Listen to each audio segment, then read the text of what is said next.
Hi, it's Mark Raymond from the Mind Trap Club, where we show you how to become more, simply more.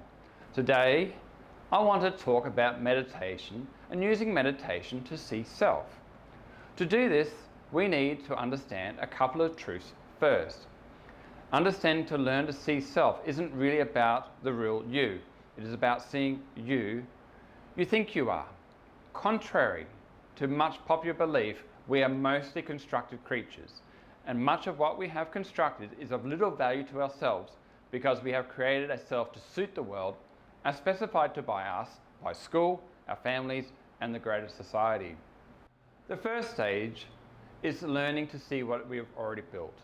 To get to this, we first need to know how to focus, move our focus, and then learn to move the focus onto what we want to focus on. This particular focus is one of the hardest to master because it is often looking at the many little ways we do things and looking at the why. Much of this is compulsive, angry, hurt underneath, and these feelings can make us run away. The way I do this is I get into a meditative state and I focus on my breathing. Once I am focused, I then move my focus onto the first emotions which present itself to me. Usually it's uncomfortable and I generally don't want to see whatever is presenting. I am basically uncomfortable. Then I sit with what's uncomfortable or presenting feelings until I basically sit with them until what is there becomes clear. Sometimes the issue or part of me feels too large and I can't cope with the emotions. So when this happens, I take a small section of the parcel of emotions and I look at the corner of the feelings which are presenting. I then look at all that is and I sit with it. Sometimes it will take a long time to see what is there. I have found all manner of experiences when doing this. Sometimes emotions, rage, joy, sometimes a little repetitive and compulsive behavior process I have. Sometimes a thought process, a belief I have. It doesn't really matter what is there. It always takes time for the noise to slow down and come into focus. Once I focus on the area focused on, I allow space for the feelings to be, and after a time the feelings become seen, and in some more time familiar. I then sit with this until I feel comfortable with what is presenting. After a time, I then begin to look very closely at the emotions that are intertwined with the area I'm working on. I look for fear, joy, hatred, pain, love, connection, determination, stress, strain, pleasure. I look closely at how the emotions are wired together.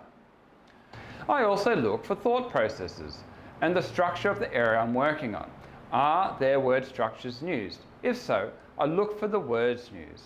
And I look at the words to look at how many emotions are connected to those words, how the emotions intertwined with these words. And I look at how charged something is.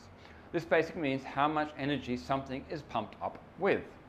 Once you are aware of all the feelings involved with the area you are looking at, you are not running away and can sit with whatever emotions have presented themselves. Then you are aware of how you are.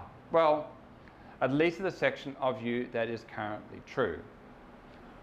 All personal development, whether you go to Alcoholics Anonymous, go to a psychologist, speak to a priest for confession, get coaching, you must first be brutally honest with yourself as you currently are, warts and all. This is awareness. Awareness is the open emotional state of what is already there. But awareness is only the first state that one needs to find, and it is the most critical of all.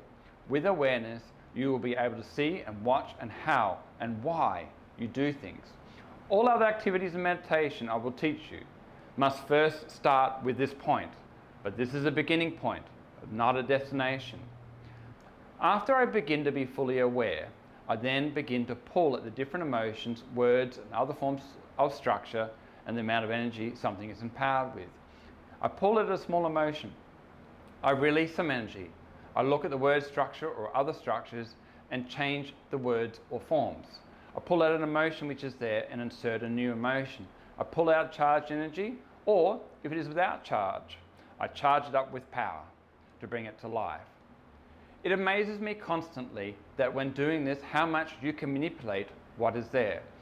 This is why I say it's not the real us, it is the created us. if I can see something which is put together with emotions, thought and energy, if I can play with it and change it, then it is nothing more than my own creation and it isn't real. I am not these emotions. I have been living in this emotional, thought-based and energy-empowered world. It is created with my emotions, my thoughts or word structures and empowered by my energy. It is definitely true, however, that I may have created this truth because someone spoke words into my life with their words or actions and I have agreed with them and has become my truth. However, truth is not true. It is a make-believe world, your make-believe world. If you can make a world any way you want, is it wise that you would make a world this way?